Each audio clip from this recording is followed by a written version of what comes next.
여기 계신 학생들이 미래를 선택할 때 어떤 기준으로 어떤 분야를 선택해야 될지 항상 고민일 텐데, 어떤 기준으로 우리가 어떤 학문을 바라봐야 될지 오늘 역사 속의 여러 가지 인물들을 갖다가 제가 말씀을 드릴 텐데, 그 사람들 중에 어떤 사람도 한 분야를 고집한 사람이 없어요. 그래서 이제 제목이 경계를 넘은 과학자들이라고 했는데, 어떻게 해서 경계를 넘어야만이 새로운 것을 발견할 수 있는지, 경계를 넘지 않으면 절대로 새로운 게 없습니다. 그런 여러 가지 이야기를 할 텐데요. 그 시작은 역시나 스티브 잡스입니다. 스티브 잡스가 2011년에 이런 발표를 했어요. 애플이라는 회사의 정체성이 뭘까?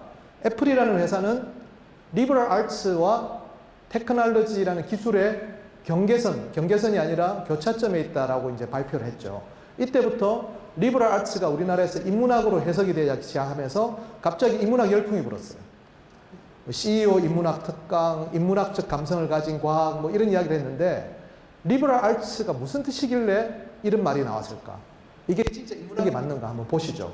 리버럴 아츠는 중세 대학교가 생길 때, 볼로냐 대학이나 파리 대학이 생길 때 12세기 정도인데, 그 대학에서 학생들의 기초 소양 과목으로 가르치던 7가지 과목을 리버럴 아츠라고 부릅니다. 자, 보실까요? 문법, 수사, 논리학, 산술, 기하학, 천문학, 음악. 이게 왜 인문학이에요? 여기서 말하는 거는 문과이과 통합형 인재에다가 예체능까지 겸비한 말 그대로 르네상스형 인간을 말하는 것이죠. 자, 그러면 왜 여기에 리버럴은 자유라는 거죠. 자유7과라는 자유라는 이름이 왜 붙었을까? 이때까지의 교육에 대한 반성이에요. 이전까지 교육은 어떤 거였냐면 직업교육이었다는 거죠. 직업교육에 이 사람들이 대표적으로 공격했던 2가지 직업교육이 법학과 의학입니다. 그래서 미국에서는 법대하고 의대는 대학원 과정에만 있습니다. 반드시 학부를 졸업하지 않고서는 법대랑 의대를 못 가요. 그게 이때 만들어진 겁니다. 왜냐하면 그건 직업교육이니까. 그래서 우리가 법학전문대학원, 의학전문대학원이라고 부르는 거죠. 요즘 우리나라도 도입되는 것이 그런 거죠. 자, 그러면 왜 그러면 직업교육에 반대했냐면은, 교육이라는 것이 다양한 분야를 넘고 경계를 넘고 새로운 것들에 대한 도전이어야 되는데, 직업교육이라는 것은 그게 아닌 거죠.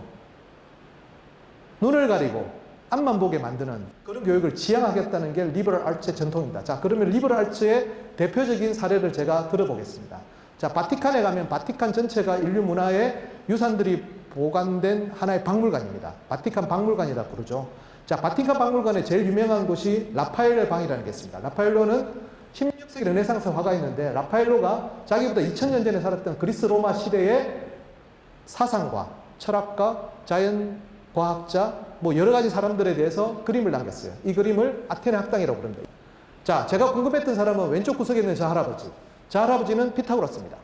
자, 피타고라스는 여러분 어떤 생각이 드세요? 피타고라스 정리, 그죠? 직각삼각형, 무슨 제곱의 합이 뭐 빗변의 제곱, 뭐 이런 생각이 들잖아요. 그래서 제가 다가서서 어떤 저 그림일까를 찍어봤어요. 삼각형이 아닌 것 같아. 더 찍어봤어요. U자, 비커, 뭐지? 이건 뭐냐면은 제일 위에 있는 로마 숫자 6, 8, 9, 12. 저기서 6하고 12는 1대2가 되죠. 현의 길이가 1대2가 되면 한 옥타브 차이가 납니다. 자, 그러면 6하고 9, 2대3이 되면 우리가 완전 오도라고 하는데 도하고 솔까지의 거리를 말합니다. 그리고 9하고 12는 3대4가 되는데 현의 길이가 3대4가 되면 완전 사도로 해서 도하고 파까지의 거리를 말합니다. 자, 여러분들 혹시나 기억나세요? 중학교 때 완전 음정은 1, 4, 5, 8이라고 배워요.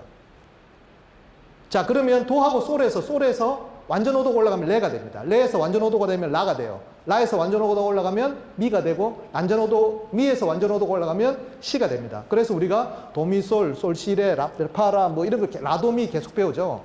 그게 다 완전 오도로 올라가는 거예요. 자, 그러면 이렇게 다 해서 올라가면 뭐가 만들어지죠? 도레미파솔라시도가 만들어집니다. 자, 그래서 이것은 음악사에서 이렇게 비례식으로 만들어진 1대2, 2대3, 3대4로 만들어진 음계를 피타고라스 음계라고 음악사에 제일 처음에 나옵니다. 그리고 1, 4, 5, 8이 완전 음정이라는 것도 중학교 때 배웁니다. 근데 중학교 때는 피타고라스 정리도 배워요. 근데 그 피타고라스가 도레미파솔라시도를 만든 사람으로 배우지는 않죠. 16세기 화가 라파엘로는 자기보다 2000년 전에 살았던 수학자 피타고라스를 서양 음악의 기초가 되는 도레미파솔라시도를 만든 사람으로 인류의 모든 유산이 보관된 바티칸의 그림으로 기록한 겁니다. 이것을 리버럴 아츠라고 하는 거죠. 이 정도 돼야 리버럴 아츠라고 하는 거죠. 자, 조금 더 가볼까요?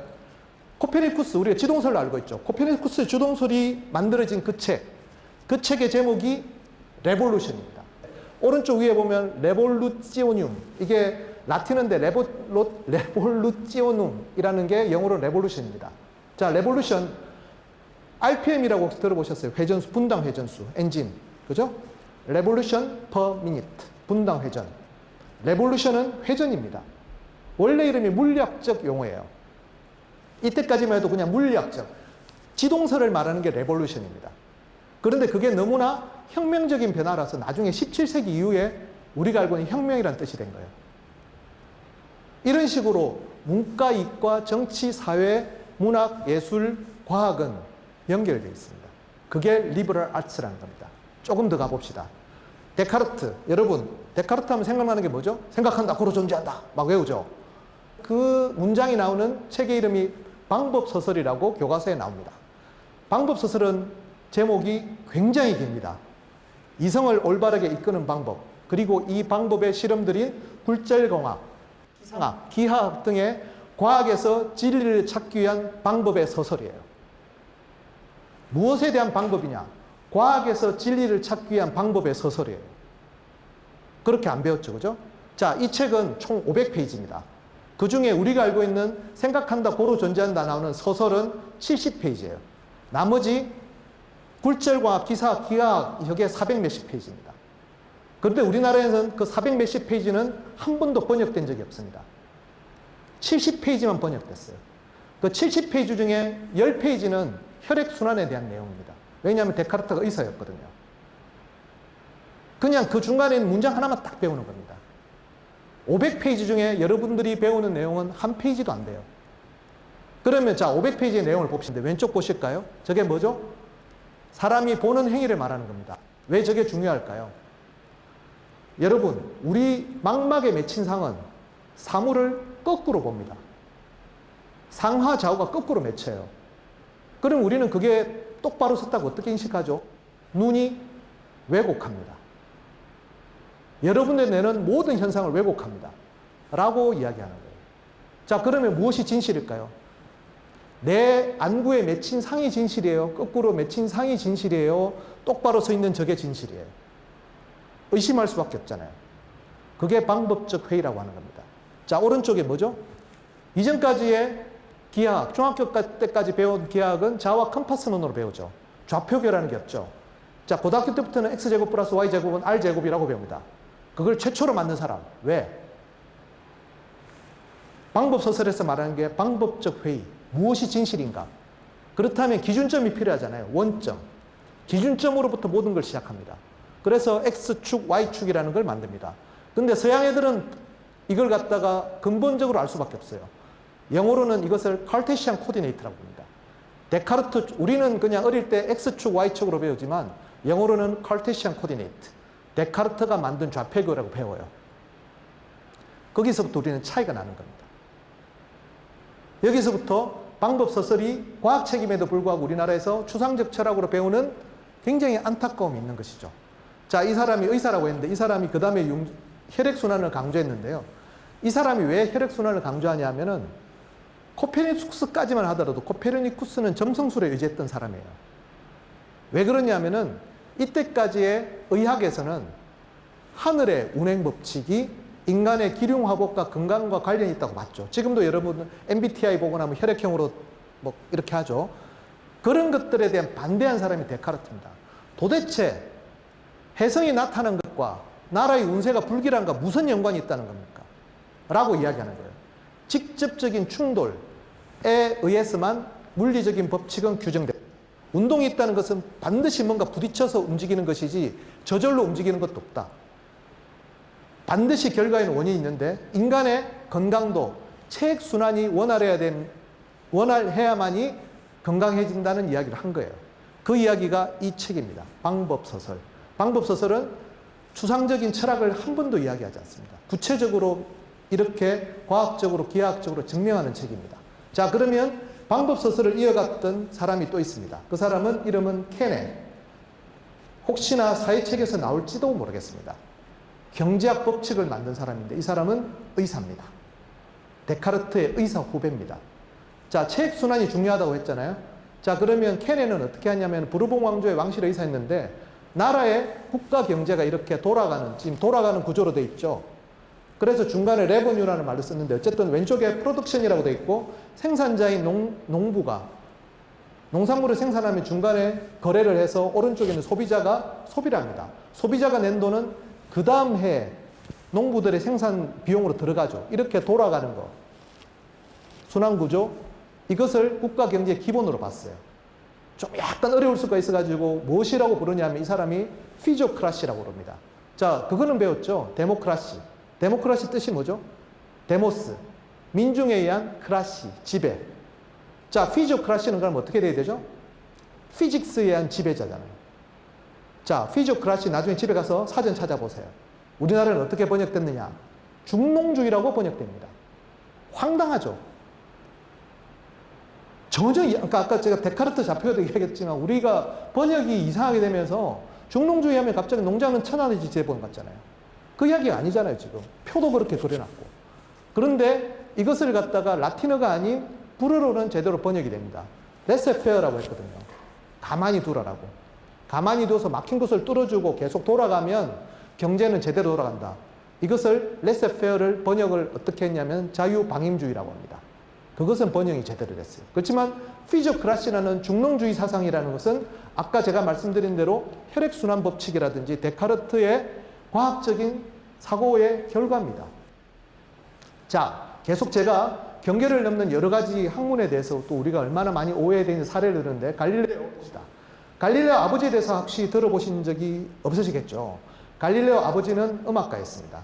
굉장히 유명한 음악가인데 이 사람이 왼쪽에 책과 같은 제일 위에 보면 디알로고라고 보이시나요? 이태리 말로 디알로고가 대화입니다. 다이얼로그죠. 자, 고대 음악과 현대 음악을 비교해가면서 고대 음악을 깝니다. 엄청나게 비판하면서 새로운 시대의 새로운 음악을 주장합니다. 1581년에 이릅니다. 이렇게 만들어진 음악이 우리가 알고 있는 오페라입니다. 그리고 아들이 똑같이 몇십 년 뒤에 아버지와 했던 것과 똑같이 두 세계관에 대해서 논쟁을 시킵니다. 아버지는 피타고라스하고 지금의 음악을 대비했고 아들은 프톨레마이오스랑 현재의 과학을 대비합니다. 똑같이 디알로그라는 제목을 썼죠. 여기서 지동설이 나온 겁니다. 오페라의 탄생과 지동설의 탄생은 똑같은 디알로그라는 형식으로 만들어졌죠. 이 영화 보셨나요? 이 대목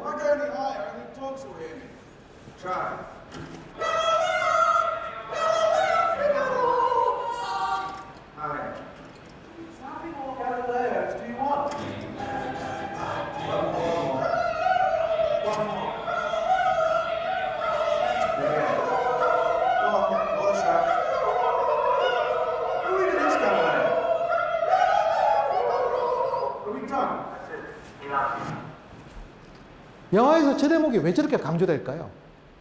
궁금했죠? 자, 여러분 퀸의 이 보헤미안 랩소디 부른 사람이 락그룹 퀸인데 멤버 구성을 어떻게 생각하세요? 3명의 이공계생과 1명의 또라이. 자, 브라이언 메이는 천문학 박사라는 건 잘 알려져 있어요. 영국에서 대학 총장까지 했던 사람입니다. 그리고 라저 테일러는 전자공학이고요. 존 디콘이 전자공학이고 라저 테일러는 치과대학 졸업생입니다. 여기에 파룩 불사라라고 불리는 아프리카 잔지바르 출신의 이상한 애가 들어옵니다.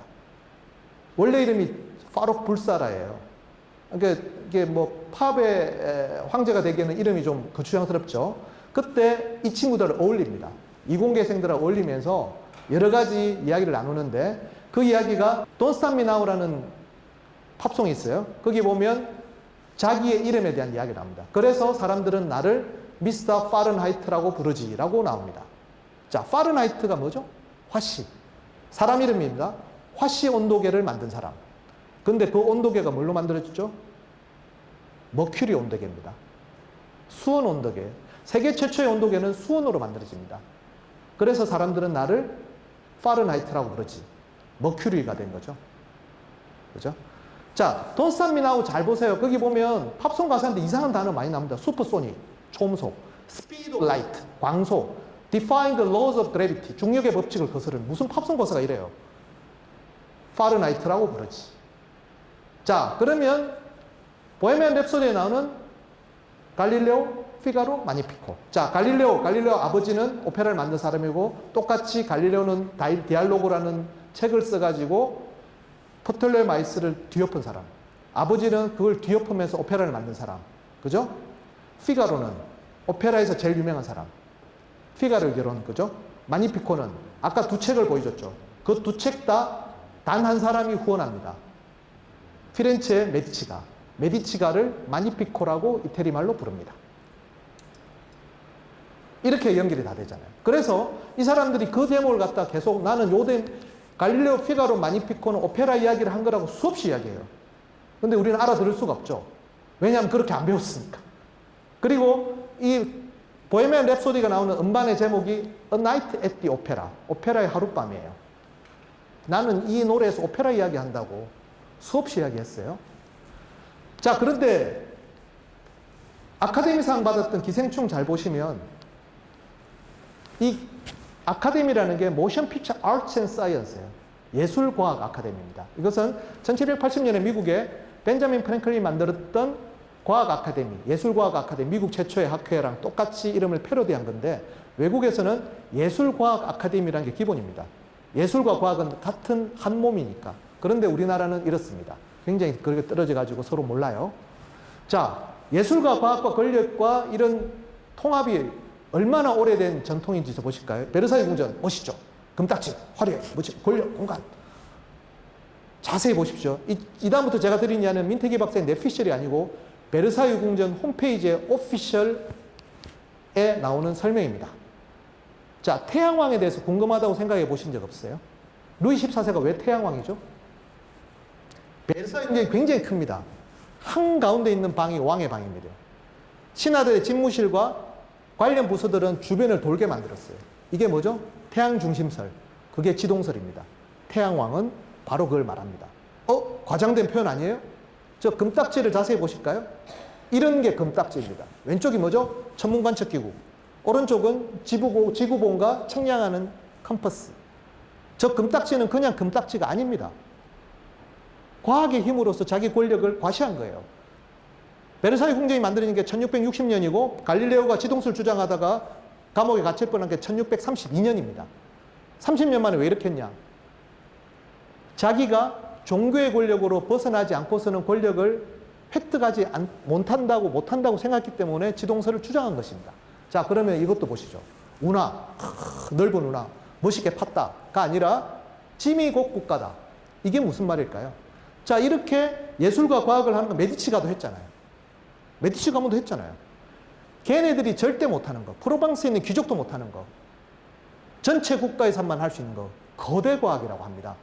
자, 그냥 이 운하를 그냥 보시면 야, 저 운하 파느라 욕심 고생 많았겠네 가 아니라 저 운하를 만들려면 그때 양수가 있었겠어요? 펌프가 있었겠어요? 이런 걸 만듭니다. 162m에 하루에 3,200톤의 물을 갖다 올려가지고 그 낙차를 이용해서 분수를 만드는 거죠. 이거는 메디치 가문이 할 수 없는 겁니다. 고대 로마도 못했어요. 국가만이 할 수 있는 과학. 그래야만이 중앙집권적인 절대왕정이 정당성이 확보되는 거죠. 이걸 갖다가 이 궁전에 딱 심어놓은 겁니다. 과학을 갖다 권력이 이용하는 거죠. 그래야만이 신하들이 나에게 굴복할 수 있으니까.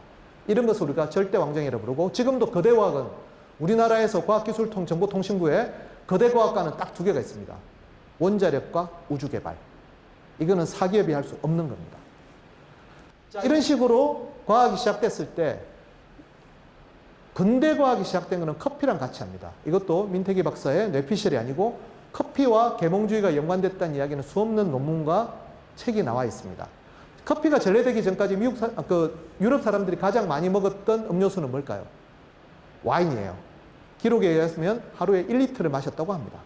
하루 종일 술에 취해 살았죠. 그런데 커피가 전래되면 어떻게 되죠? 각성 효과가 있어서 심포지움이라는 단어 혹시 들어보셨어요? 심포지움. 멋있죠? 그리스 말로 심포지움이 무슨 뜻이냐? 가치라는 뜻입니다. 그러니까 심퍼시, 심포니, 다 같이, 투게더라는 뜻이에요. 자, 포지움, 마시다입니다. 심포지움은 같이 술 마시는 걸 말합니다. 그냥 간단한 이야기, 같이 술 마시면서 밤에 하늘이 멋있고 뭐 사랑과 우정, 영원 불멸 이런 이야기 하는 게 플라톤의 향연이에요. 향연이 그리스 말로 심포지움입니다. 그런데 여기서는 수학 문제 풀기는 힘들어요. 그런 내용은 없어요. 그런 형이상학적 내용이 뒤바뀌는 게 커피 때문입니다. 드디어 사람들은 현실을 자각하기 시작합니다. 그게 커피하우스입니다. 커피하우스에서 수많은 논쟁이 벌어지고 정보가 왕래가 됐기 때문에 우리가 알고 있는 그러니까 세계 최초의 학회, 학술단체가 런던 왕립학회인데 그것도 커피하우스에서 탄생을 했고, 로이드라는 보험회사도 탄생하고, 소더비 크리스티라는 경매회사도 여기서 탄생을 합니다. 자, 이 커피하우스 엄청난 정보의 보고, 지금 같으면 여러분 같으면 틱톡이나 이런 SNS가 되겠죠. 그런 역할을 했던 거예요. 너무나 많은 정보가 통용될 때 이런 사람이 나옵니다. 영국에 가면 런던에 런던탑이 있습니다. 런던탑은 우리 같으면 옛날 영국 왕이 살고, 지금 살던 곳은 버킹엄이고, 옛날 영국 왕은 우리 같으면 이제 덕수궁이나 창덕궁쯤 될 텐데, 거기에 딱 갔더니만 뉴턴 사진이 이렇게 크게 있어요. 야, 역시나 영국은 과학을 숭상하는구나. 근데 자세히 가서 보니까 왼쪽에 아이작 뉴턴 앤드 더 민트라는 날이 나오죠. 자, 이야기는 제가 좀 더 이따 하고, 이 사람은 어릴 때 이미 중력의 법칙을 다 지가 분석을 했어요. 문제는 선배들하고 안 친하게 지냈어. 연락이 맨날 깨지는 거죠. 깨지니까 두문울출하고 케임브리지라는 곳에 칩거에 삽니다. 20년 정도를. 아무도 안 만나고. 그리고 20년 동안 연금술에 빠져 살았어요. 그러던 어느 날 에드먼드 헨리라는 사람이 찾아옵니다. 여러분 헨리 여성 아시죠? 그 헨리. 그 헨리도 그 학교의 선배들하고 다투다가 엄청 열받아서 찾아온 거죠. 야, 그 뭐 중력 법칙이 뭐라다는데, 이게 뭐라는데, 힘들어 죽겠어 라고 하니까 뉴턴이 이런 말을 하는 거죠. 나 그 문제 20년 전에 다 풀었는데, 줘봐. 보여줬던 게 우리가 알고 있는 그 만유인력 법칙입니다. 이걸 왜 발표 안 해? 내 선배들하고 이렇게 안 지내는데 내가 이거 발표한다고 논문집에 실어주겠냐고. 그러면 내 돈으로 출판해주지. 그게 우리가 알고 있는 프린키페입니다. 그 프린키페가 나올 때 뉴턴의 나이가 45살. 그때 영국인의 평균 수명이 30살이 안 됐어요. 45살에 첫 번째 책을 냅니다. 그것도 남의 돈으로.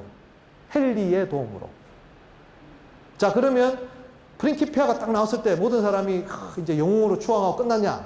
그렇지 않죠. 그 다음에 이 사람은 조폐국장이 됩니다. 왜 그렇게 됐냐면은 새 정권이 탄생했는데 이런 문제가 있어요. 혹시 경제학 법칙에서 악화가 양화를 구축한다는 이야기를 들어보셨어요? 굉장히 어렵죠. 우리나라는 너무 말을 어렵게 해요. 아까도 뭐 중농주의도 그렇고 뭐 데카르트 자폐교도 그렇지만 영어로는 쉽습니다. 단 하나도 어려운 단어가 없어요. bad money drives out good money. bad money가 뭐냐? 자, good money는 정부에서 돈을 찍어낼 때 그때 은화였는데 은화는 은 그 자체입니다. 은화를 찍어내면 사람들은 테두리를 갉아요. 테두리를 갉으면 그게 은가루잖아요.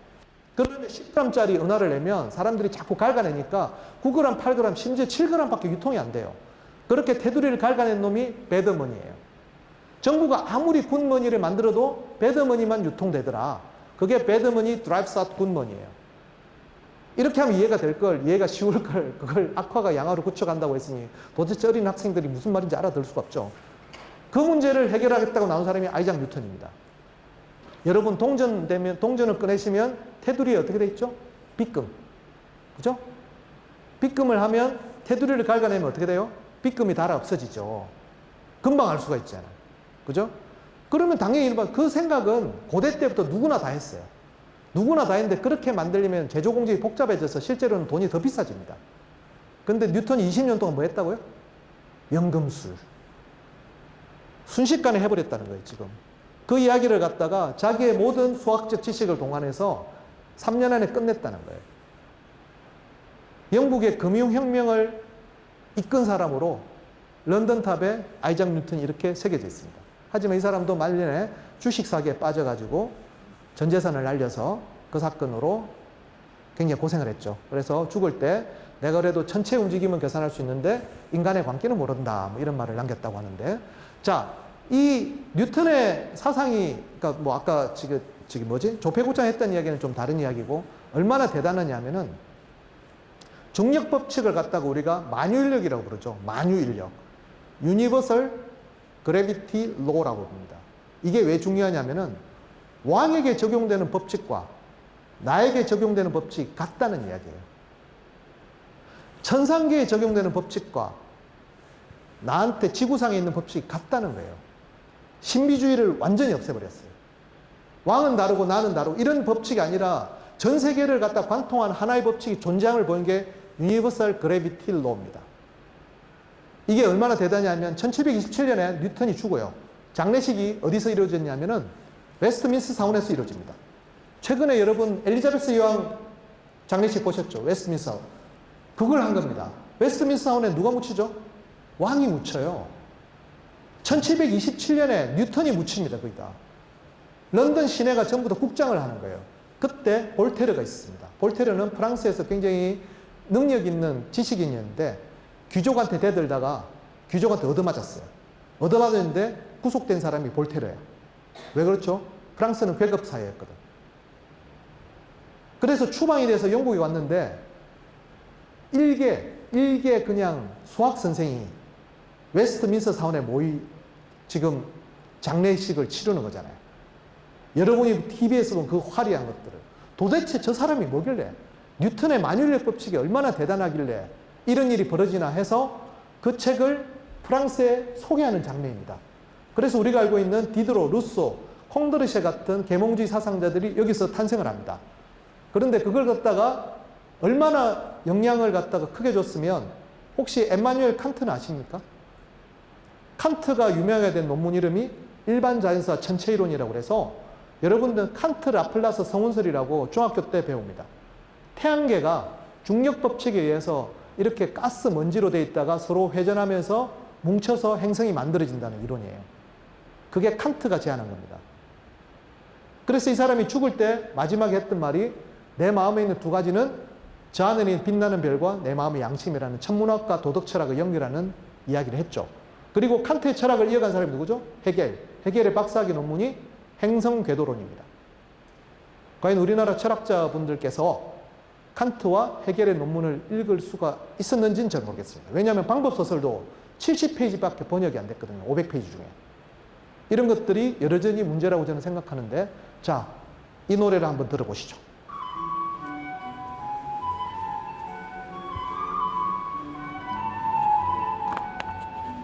가사를 잘 한번 보세요.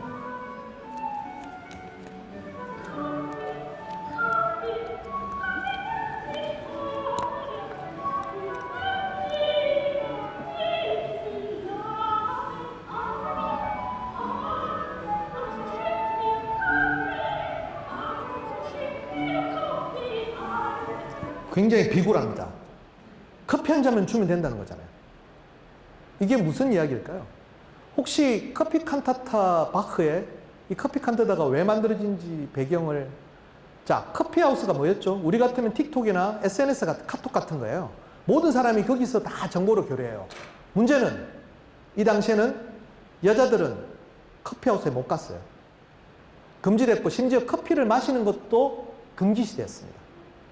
여러분들한테 전부 다 핸드폰 다 뺏어놓고 하라 그러면 이게 좀 문제가 심각하죠. 그러니까 지금 뭐냐면 이 딸과 아버지 이야기인데, 딸이 커피를 너무 마시고 싶으니까 아버지가 말리는 거예요. 딸이 지금 식탁 위에서 자꾸 지금 카톡하고 있으니까 아버지가 지금 그 핸드폰 뺏은 거예요, 지금. 그러니까 누구 나한테 커피 한 잔만 사주시면 내가 그 사람하고 친구가 되겠다는 이야기예요. 그게 커피 칸타타입니다. 그만큼 여성들도 지식에 목말라 했는데, 그럼 여성들은 어디서 지식을 얻었을까? 그게 살롱입니다. 그 살롱에 대단한 사람들이 모이는데, 이 사람 보시면 왼쪽에 있는 분이 볼테르와 같이 뉴턴의 프린키피아를 번역한 사람이에요. 샤틀레 부인인데 잘 보세요. 포스가 장난 아니죠. 컴퍼스 딱 들고, 그죠? 프랑스 최고의 수학자였어요. 이 사람이 살롱을 운영해서 거기서 유명한 사람들을 다 만납니다. 더 모아브로의 법칙이라고 혹시 나중에 고등학교 때 수학에 배우는 그분하고 같이 일했던 그런 분이에요. 자, 이분이 볼테르랑 같이 계몽주의라는 말을 탄생시킵니다. 자, 계몽주의는 우리가 무지몽매한 사람을 깨추는 것 같지만 원어, 프랑스 말 원어는 루미에르입니다. 루미에르, 빛. 영어로는 enlightenment, 빛을 비추다. 그 말이 어떻게 탄생했냐? 뉴턴의 철학을 갖다가 번역을 할 때 샤틀레 부인이 뉴턴 철학의 기본 요소들이라는 책을 만들었어요. 그 책에 표지가 이렇습니다. 자, 왼쪽에 있는 저 사람이 뉴턴이에요. 뉴턴의 빛을 갖다가 오른쪽 위에 있는 뮤즈로 분장한 샤틀레 부인이 거울에 비춰서 아래에 있는 볼테르한테 비춘다는 거예요. 이게 루미에르입니다. 이게 계몽주의예요. 계몽주의는 그냥 뉴턴 철학입니다. 만유인력 법칙이고 보편 법칙이고 우리가 인간이 알고 있는 법칙 중에 가장 보편타당하고 기본적인 것들이 물리학 법칙에서 나올 수 있다는 것을 증명했다는 의미가 되겠습니다. 자, 그런 것들이 어떻게 퍼졌는지도 베르사유 궁전에 있습니다. 베르사유 궁전에 그냥 가시면 그냥 보시지 마시고 그냥 거기 있는 홈페이지만 보시면 돼요. 홈페이지에 다 설명되어 있습니다. 자, 베르사유 궁전에 제일 중심에는 거울의 방이 있습니다. 이 거울의 방이 어떤 사인이냐? 루이 14세가 베르사유 궁전을 만들 때 이 사람이 굉장히 자존심이 강했는데 단 하나 못하던 게 있었어요. 프랑스는 거울을 못 만들었습니다. 왜 못 만들었냐? 당시의 거울은 이런 거였습니다. 유리가 이렇게 울퉁불퉁해요. 이렇게 하면 거울이 안 나죠. 그래서 프랑스의 궁전을 만드는데 모든 거울은 이태리에서 수입을 했어야 됐습니다. 이게 굉장히 자존심 상해서 이 사람이 어떻게 했냐면은 만약 거울을 국산화하면 내 거울 그 업체를 갖다가 계속 쓴다. 뭐 소위 말하는 이게 뭐죠? 그 왕실 전속 업체로 만들어 주겠다고 하는 거죠. 그 업체가 생고뱅이라는 업체입니다. 저 생고뱅은 여러분들이 나중에 반도체 회사를 어디든 가시면 생고뱅이 나옵니다. 왜냐하면 반도체 재료의 세계 최고거든요. 지금 종업원이 18만 명이 넘고 연 매출액이 70조가 넘어요. 생고뱅. 그러니까 어떤 거냐면은 이 생고뱅이 나중에 아까 말씀드린 계몽주의자들을 갖다 살롱에서 후원을 합니다. 그렇게 해서 계몽주의가 퍼지는 뉴턴 역학이 프랑스에 다 퍼지는 역할을 해서 우리가 알고 있는 계몽주의가 탄생을 하는데 쉽게 이야기하자면 경복궁, 그러니까 조선이 만들어졌는데 경복궁을 만들 때 창호지를 개발했던 업체가 집현전 학사들을 후원해서 한글을 만드는데 그게 삼성전자였다. 뭐 이런 이야기입니다. 수백 년 된 업체예요. 이게 프랑스의 지적인 전통을 말하는 것이죠. 자, 이렇게 퍼졌던 계몽주의가 찬란하게 꽃피게 된 것이 1776년 세 가지 사건이 한 해에 동시에 일어납니다. 1776년에 애덤 스미스라는 사람이 국부론을 출판하고 1776년에 제임스 와트가 증기기관을 만들고 1776년에 벤자민 프랭클린이 미국 독립선언서를 만듭니다. 이 세 가지 놀라운 사건은 긴밀하게 연결되어 있습니다. 신기하게도 그렇습니다. 자, 시작은 영국의 글래스고우. 글래스고우 대학 앞에 애덤 스미스가 어느 날 지나가다가 굉장히 유명한 기계공을 보게 됩니다. 그 사람이 제임스 와트. 너무나 유능한 기계공이었는데 장사를 잘 못하고 있어요. 그러니까 애덤 스미스가 제안을 합니다. 우리 글래스고우 대학 안에 들어와서 혹시 교수님들의 실험 실습 기자재를 만들어주지 않겠냐 해서 들어갑니다. 들어갔다가 놀라운 기계를 보게 됩니다. 제임스 와트의 증기기관 앞에 이미 증기기관이 있었어요. 그것을 우리가 뉴커먼의 증기기관이라고 말합니다. 그런데 굉장히 불합리했기 때문에 많이 안 쓰이고 대학교 실험실에서 소위 말해서 뭐라고 해야 되나 그냥 연구 기자재로 쓰고 있던 거예요. 근데 뭔가 불합리한데 왜 불합리한지를 갖다가 제임스 와트는 알기가 힘들었어요. 그때 교수들이 가르쳐 줍니다. 연력학 법칙이라든지 물리 법칙을 가르쳐 줘서 이렇게 하면 되겠다고 해요. 그런데 제임스 와트는 알게 되죠. 그렇게 만들려면 현존하는 제조 기술로는 만들 수 없다. 그래서 특허부터 냅니다. 그리고 기다려요. 20년을 기다립니다.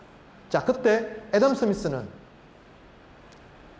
그때 당시에 유럽 귀족들이 유행하던 방식은, 교육 방식은 자녀들한테 명망가 있는 철학자들을 붙여가지고 전 유럽을 돌아가면서 여행을 하는 겁니다. 이것을 그랜드 투어라고 그럽니다.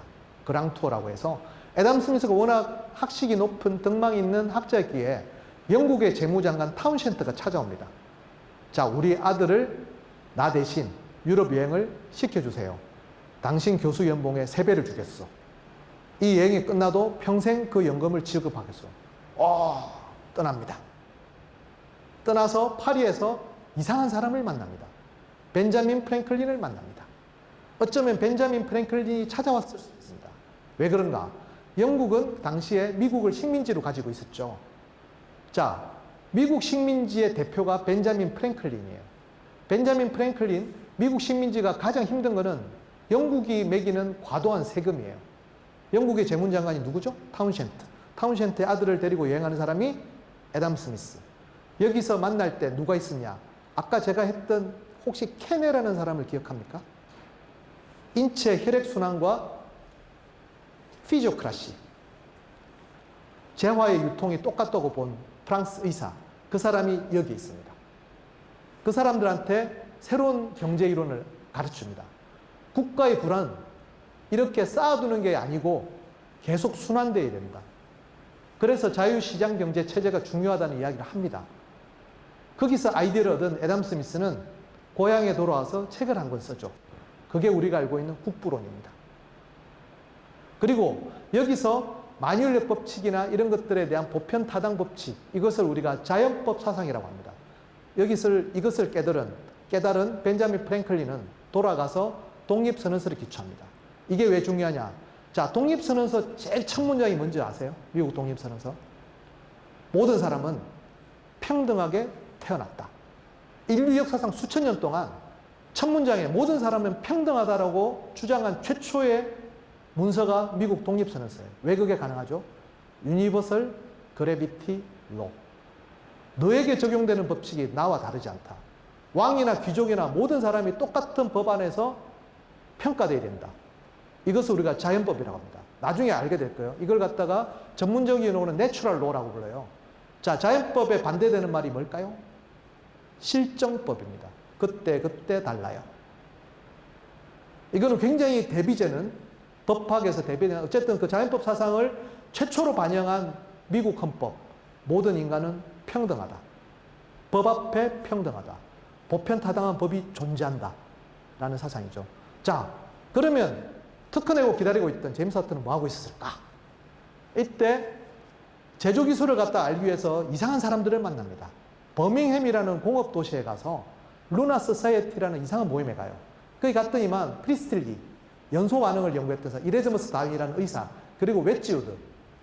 우리 어머니들은 아실 텐데 도자기 아시나요? 도자기.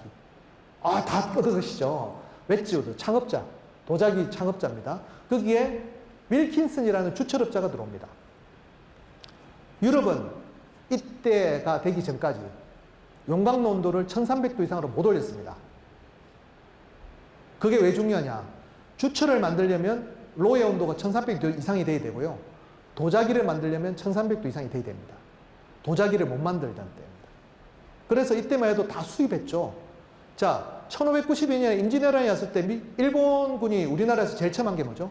도공을 빼가는 겁니다. 그래서 일본에서는 임진왜란을 도자기 전쟁으로 부릅니다.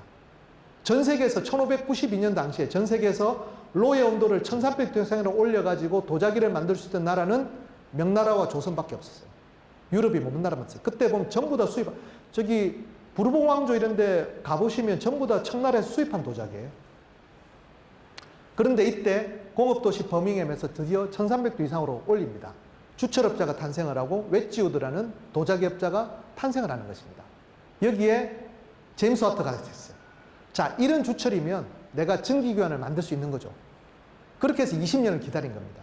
그렇게 해서 제대로 작동되는 전기교환이 이러한 도자기업자와 주철업자의 모임에서 만들어져요. 그리고 여기서 유명한 커플이 나오죠.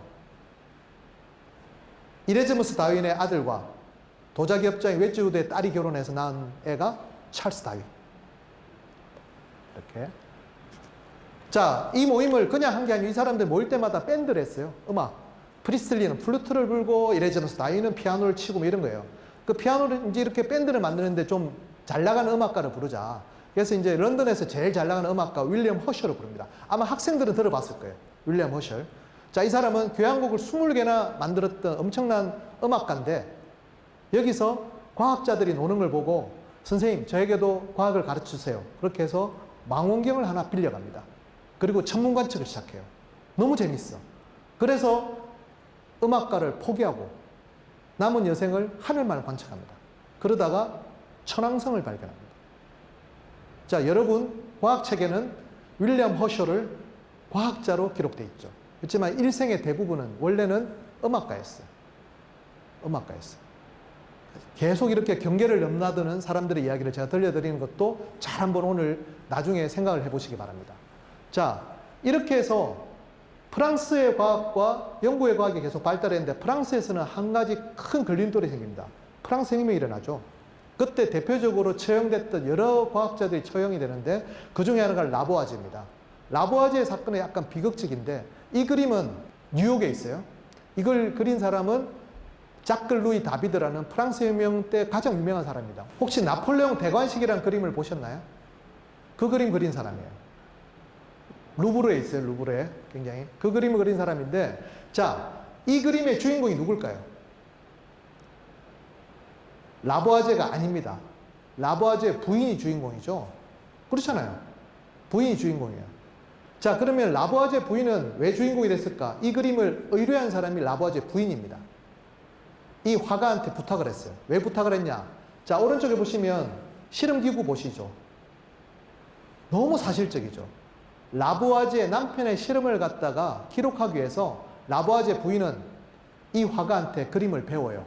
그리고 선생님한테 자, 우리 부부의 그림을 그려주세요 했던 거죠. 그렇게 해서 이런 책이 탄생합니다. 당시에 사진이 있는 게 아니잖아요. 남편의 모든 실험기구를 갖다 이렇게 해서 우리가 알고 있는 근대 화학이 탄생합니다. 이전까지 화학은 연금술이라고 불렀어요. 알케미가 케미스트리가 탄생하는 과정입니다.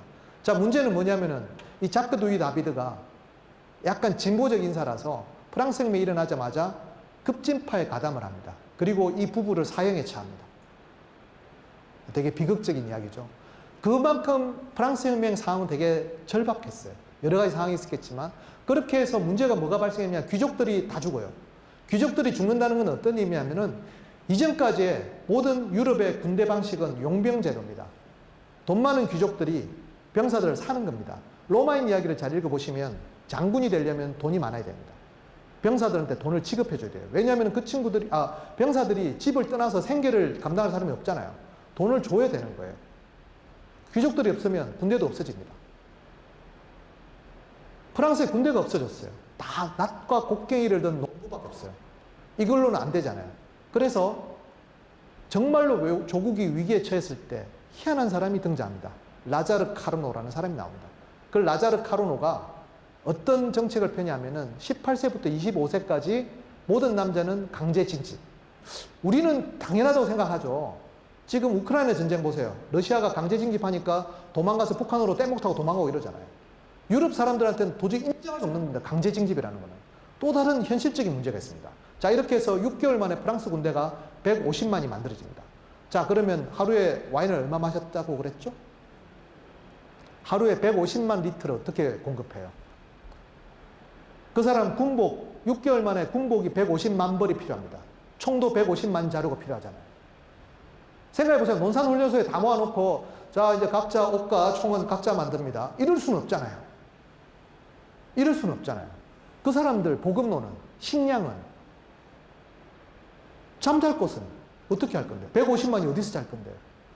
1년 12달 그냥 텐트 치고 자라고? 그거 안 되잖아요. 그걸 한 사람이 있습니다. 그게 라자르 카르노예요. 학교를 만듭니다. 그 학교 이름이 에콜 폴리테크닉. 나중에 배우게 될 거예요. 에콜 폴리테크닉은 에콜은 학교란 뜻이고, 폴리테크닉은 뭐냐면은 다양한 기술. 여기서는 천문학, 물리학, 수학뿐만 아니라 토목, 건축, 뭐 군사, 무기 제조까지 다 배웁니다. 그래서 이 학교의 상징이 이런 거예요. 그냥 무슨 사관학교 같잖아요. 그리고 오른쪽에 그 마크를 보세요. Pour la patrie, le chance et la gloire. 뭐냐면 patrie, 조국, le chance, 과학, et la gloire. 조국과 과학과 영광을 위해. 이 학교는 유럽 최고의 대학입니다. 이때까지 노벨상만 40명을 배출했고요. 이 학교 출신이 아니고서는 프랑스에서는 위에 올라가지도 못해요. 어느 정도 이상인지 보실까요? 에펠탑 아시죠? 에펠탑에, 이것도 제가 찍은 사진인데, 에펠탑은 프랑스 혁명 100주년으로 만들어졌죠. 프랑스 혁명으로 만들어진 학교가 에콜 폴리테크닉이잖아요.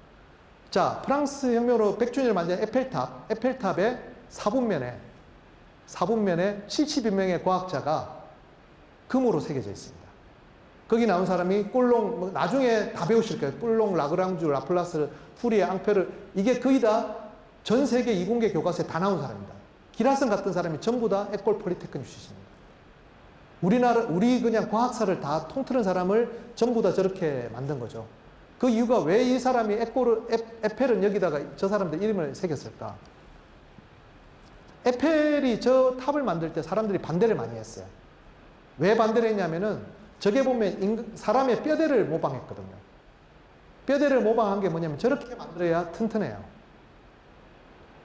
저게 이제 구조역학적으로 이 사람은 계산을 했는데 다른 사람들이 볼 때는 뼈대가 노출된 것 같아서 되게 끔찍하게, 지금은 이제 우리가 에펠탑을 아름답고 생각되지만 당시는 끔찍하게 생각한 거예요. 자, 그래서 나온 말이 뭐죠? 저런 구조물을 뭐라고 불러요? 철골. 철로 만든 뼈대. 그런 말이 여기서 나옵니다. 에펠이 인체 구조를 묘방해서 만든 거거든요. 아무튼 간에 예술과 과학에 대한 도전에 대해서 답을 에펠은 준 겁니다. 에콜 폴리테크닉을 보라.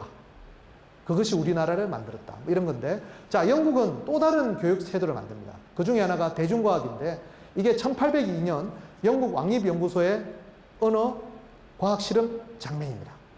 자, 저 엉덩이에서 나오는 뿜고 있는 가스. 여러분이 생각하는 그 가스가 맞습니다. 자, 이 사람들의 고민은 뭐냐면은 과학을 해야 되는데 돈이 없잖아요. 그 정부에서 돈 받는 것도 좀 그렇고. 그래서 이 사람들이 오페라를 생각합니다. 오페라를 보면 오페라 공연하고 입장권을 팔잖아요. 그럼 우리도 그렇게 하자는 거예요. 과학 콘서트를 엽니다. 재미있는 실험을 하고 돈을 받았는 거예요.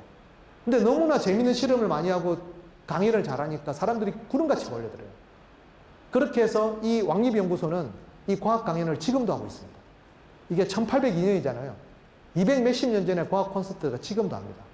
자, 근데 지금의 과학 콘서트는 약간 다릅니다. 어떤 과학 콘서트를 하느냐. 여기에 입장권이 천정부지로 치솟으니까 일반 사람들은 못 들어가고 가난한 사람들은 못 들어갔어요. 그때 마이클 페르데이라는 사람이 있습니다. 네, 이 사람은 어느 독지가의 도움으로 겨우 들어가요. 그런데 너무나 그 과학 강연이 재밌으니까 그 강연을 갖다가 일일이 책으로 만들어서 선물을 합니다. 그래서 왕립연구소에서는 이 사람을 특별 조수로 채용해서 이 왕립연구소의 소장으로 키워줘요. 거기에 대한 보답으로 강연회를 맡습니다. 그 강연회 제목이 크리스마스 렉처라고 해요. 이게 20파운드 지폐인데 영국 20파운드 지폐에 로열 인스티튜션 앤드 크리스마스 렉처스라고 되어 있죠. 1825년에 만든 건데 이 사람이 이렇게 한 이유는 이전까지의 강연은 비싼 입장료로 팔잖아요. 그러면 여러분같이 어린 학생들은 갈 수가 없잖아요. 부잣집 아들만 가겠지. 그러지 않게 하기 위해서 어린이들을 위한 특별 강연을 만듭니다. 사람들이 반대했어요. 야, 크리스마스 때는 애들이 서커스 같은 거 보겠지. 무슨 지금 과학 강연 보라냐. 내가 훨씬 재밌게 할 수 있다. 그렇게 해서 사람들을 모읍니다. 대성공을 해요. 이 크리스마스 강연 때 어떤 걸 하냐면 제일 유명한 강연이 양초 강연인데 양초 하나를 켭니다. 켜면 거기서 물질 반응이 일어나죠. 파라핀이 녹아서 대류, 그 다음에 승화라고 하는 상변화, 거기서부터 연소 반응이 일어나가지고 불이 일어나는 광화, 거기서 그 중력 법칙 이런 거 다 설명할 수 있거든요. 그 양초만 하나만 가지고 모든 물리 법칙과 화학과 모든 과학을 다 설명합니다. 근데 그 강연의 마지막이 감동적이에요. 자, 마지막 장면에 이렇게 이야기합니다. 양초.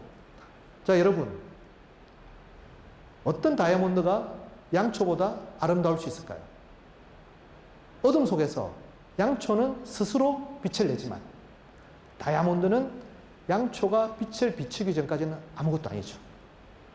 나는 어린이 여러분들이 양초처럼 빛나길 바랍니다. 여러분 세대가 다음 세대에 이웃에게 빛을 비추어 인류에 대한 과학의 미덕이 무엇인지를 보여준다면 오늘 양초 강연은 보람될 것 같습니다. 로 끝내요. 제가 그 원문을 찾아봤거든요. 엄청나게 진짜 미사여구 하나도 없이 딱 이렇게 돼 있어요. 그걸 듣고 감동한 사람이 있어요. 찰스 디킨스. 혹시 찰스 디킨스 아세요? 크리스마스 캐럴, 스크루지 영감. 이전까지 크리스마스는 그냥 종교적인 의미였는데 그게 아니고 크리스마스 하루만이라도 이웃을 생각하고 우리가 과연 다른 사람에게 무엇을 할 수 있는지 생각해 보자. 라는 게 그 크리스마스 캐롤의 이야기잖아요. 똑같이 크리스마스 캐롤과 같이 생각했던 게 찰스 디킨스의 생각과 똑같이 했던 게 마이클 페러데이의 크리스마스 강연입니다. 오늘 우리가 지금 이 재단을 통해서 여러분들한테 이 과학에 대한 이야기를 하는 이유도 그런 것 때문이에요. 지금 당장 어떤지 모르지만 다음 세대가 무엇인가 빛날 수 있다면 그것만큼 좋은 게 없는 거죠. 그런 렉처를 이미 1825년에 했다는 거. 그게 영국 20파운드 지폐에 이렇게 새겨져 있다는 거. 잘 기억해 주시고 바랍니다. 혹시 이 영화 보셨는지 모르겠는데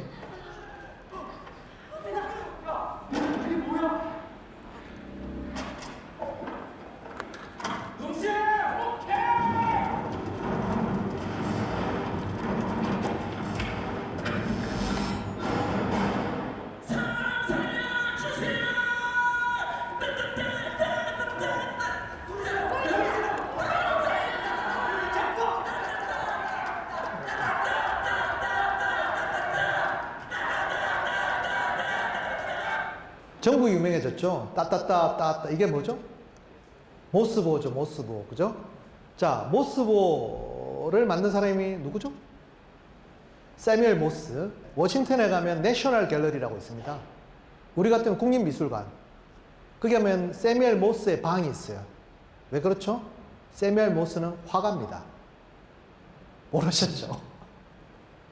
세뮤얼 모스는 너무 유명한 화가예요. 그래서 미국 국립미술관에 방이 하나 그냥 라파엘로처럼 있습니다. 세뮤얼 모스의 방. 이 사람의 아픈 과거가 있어요. 페르데이랑 연관되는 이야기인데 이 사람이 너무 잘 나가니까 미국 전역에서 이렇게 위촉이 와요. 그림 좀 그려달라고. 어느 날 떠났는데 집에서 급한 연락이 옵니다. 아내가 위독하다. 연락을 갖고 갔더니만 아내는 이미 죽은 게 아니에요. 죽은 장례식까지 끝나 있어요. 왜 그렇죠? 우편마차. 미국이 좀 넓어요. 저쪽 대륙 끝에 가 있으면 마차로 가서 오면 벌써 한 달인데 절망합니다. 이미 전기기관이 나와서 전기기관차가 탄생하던 시점이었거든요. 사람의 이동 속도는 빨라지고 있는데 왜 소식의 전파 속도는 이렇게 느린가? 이때 이 그림을 그리러 프랑스로 갔다가 오다가 배 안에서 전자기 유도 실험을 보게 됩니다. 페르데이의 저 전자기 유도 법칙이라면 멀리까지 신호를 전달할 수 있겠지. 전자기 유도 방식으로. 그 생각을 하게 됩니다. 이 생각을 했던 사람은 혹시 가우스라고 아세요? 천재 수학자. 가우스도 했고 다 했어요. 근데 그 사람들이 했던 가장 큰 단점이 뭐죠? 멀리 못 가요. 이게 한 10m만 넘어가면 전기 신호가 약해집니다. 그걸 갖다가 실증을 할 수 있는 그 유일한 사람, 이 사람. 왜 그랬죠? 이 사람은 유명한 사람들의 초상화를 다 그려줬기 때문에 미국 정부를 움직여가지고 10km, 20km까지 실증센터를 만들어서 왜 전파가 안 되는지를 규명합니다. 그리고 이 특허를 내요. 이 특허 릴레이라고 하는데 우리나라 말로 중계기입니다. 중간에 신호가 낮아지면 중계기로 이렇게 점핑 하는 거죠. 이걸로 하면서 우리가 알고 있는 전신의 시대가 열립니다. 세뮤얼 모스 화가입니다. 에볼루션, 종의기원. 종의기원은 이 비슷한 시기에 만들어진, 쓰여진 책인데 왜 이 이야기를 제가 하냐면은 레볼루션의 시대가 열렸잖아요. 그죠? 코페르니쿠스부터 쭉 과학혁명 구조. 에볼루션. 이게 어떤 의미인지를 잘 생각해 보셔야 되는데 종의기원이 나오는 자연선택이라는 말도 오해를 하면 안 됩니다. 자, 종의기원을 쓴 이유가 뭘까요? 이 사람은 비글로의 항해로 이미 유명해졌어요. 그런데 고국으로 여행을 끝마치고 하니까 영국에는 엄청난 논쟁이 벌어졌습니다. 그 중에 하나가 빈민법 논쟁입니다. 1830년대 영국을 달렸던 빈민법 논쟁은 멜서스 이론에서 출발을 합니다. 멜서스. 혹시나 들어보신지 모르지만 인구는 기하급수적으로 증가하지만 식량 증산은 산술급수적이다. 또 너무 어려운데 뭐냐면은 인구 증가를 갖다가 식량은 우리가 아무리 정산해도 따를 수가 없다는 거예요. 자, 빈민법의 그 결론이 뭘까요?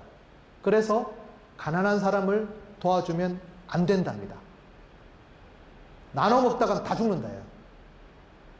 여러분 이해가 안 되시죠?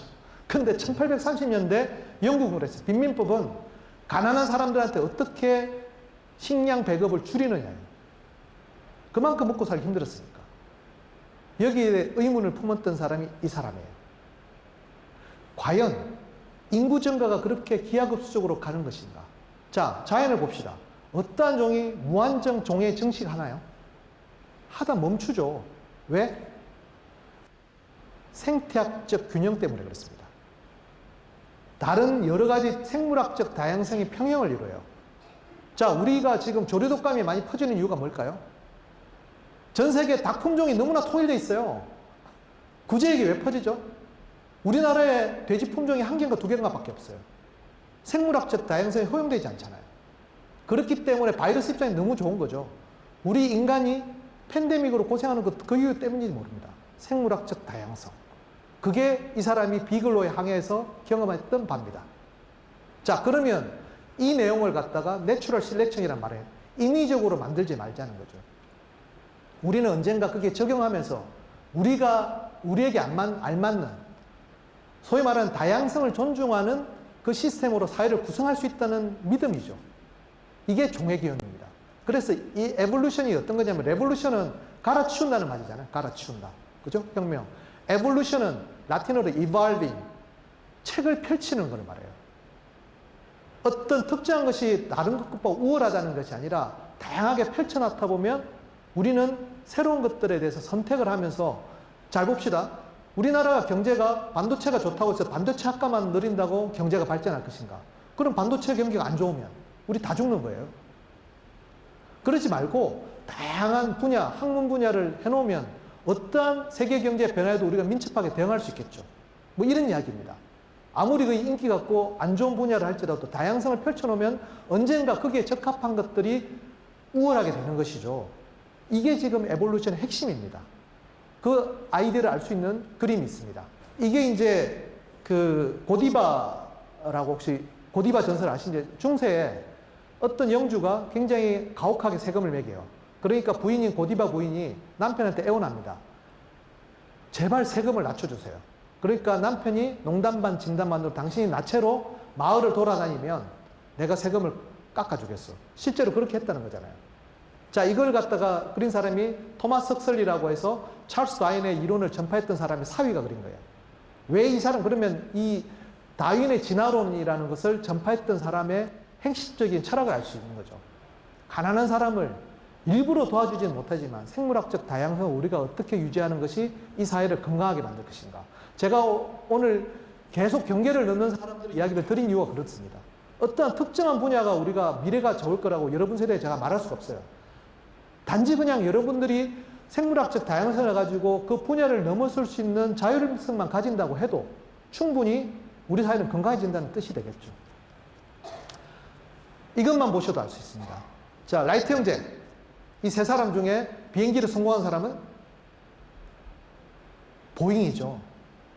라이트 형제는 성공 못했어요. 라이트 형제가 비행기를 날릴 때 보잉의 원래 직업이 뭐죠? 벌목꾼. 시애틀에서 나무 캐던 사람입니다. 2,000마일이 떨어지는 곳에 가서 라이트 형제하고 비행기 좀 태워달라고 그랬어요. 라이트 형제가 행색을 딱 보고, 야, 아무나 타는 거 아닙니다. 그러니까 열받아서 회사를 차리죠. 그게 우리가 알고 있는 보잉사입니다. 이런 식으로 경계는 계속 넘어져 가는 거예요. 이 동영상 혹시 보신 분 계세요? 두바이 엑스포, 2022년 두바이 엑스포 특집으로 만들어진. 이거 SF 픽션이 아니고 실제입니다, 실제.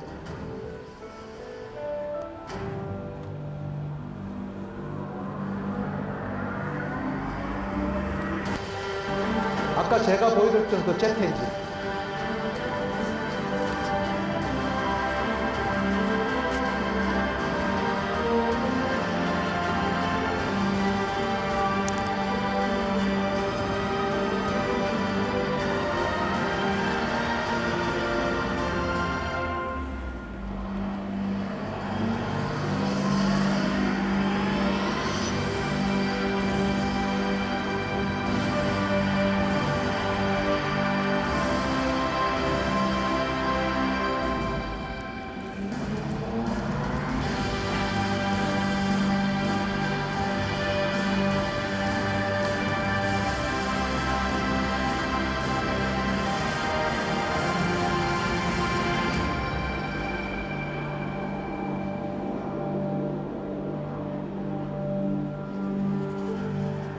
에어 380 옆을 날고 있는 플라잉맨. 그 나중에 제트팩이라고 찾아보시면 뭐 동영상 엄청 나와요.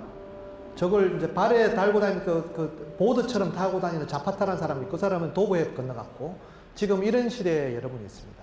자, 그러면 그냥 날아다니는 게 재밌는 게 아니고, 제가 말씀드리려고 하는 거는 어떻게 항공공학이 다른 분야에 영향을 주는가. 자, 큰 제트 엔진과 작은 제트 엔진이 있는 것이죠.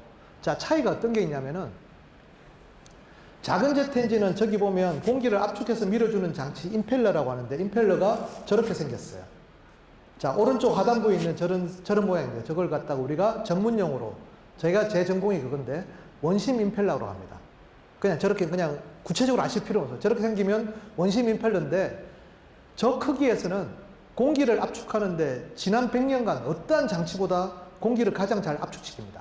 제트 엔진은 공기를 압축을 많이 해야 되거든요. 자, 그런데 누구나 알고 있어요. 저도 그걸 알고 자랐고. 그런데 저걸 한 번도 거꾸로 돌려볼 생각을 안 했어요. 자, 공기를 갖다가 압력을 높인다는 것을 거꾸로 돌리면 어떻게 됩니까? 압력이 낮아지죠. 그게 진공청소기 아니에요. 다이슨이 등장하기 전까지 진공청소기의 공기 흡입 장치는 굉장히 원시적으로 만들었어요. 근데 항공기 제트 엔진에 있는 저걸 갖다가 반대로 돌릴 생각을 단 한 사람도 안 했어요. 재밌잖아요. 제가 항공공학을 해서 제가 이걸 30년을 했는데 한 번도 저 생각을 안 했다니까요. 자, 근데 저걸 갖다가 한탄을 하고 있을 때 이런 게 있어요. 큰 제트 엔진은 앞에 임펠러가 저렇게 생겼습니다. 아까랑은 좀 모양이 다르죠. 저것을 충류 임펠러라고 합니다.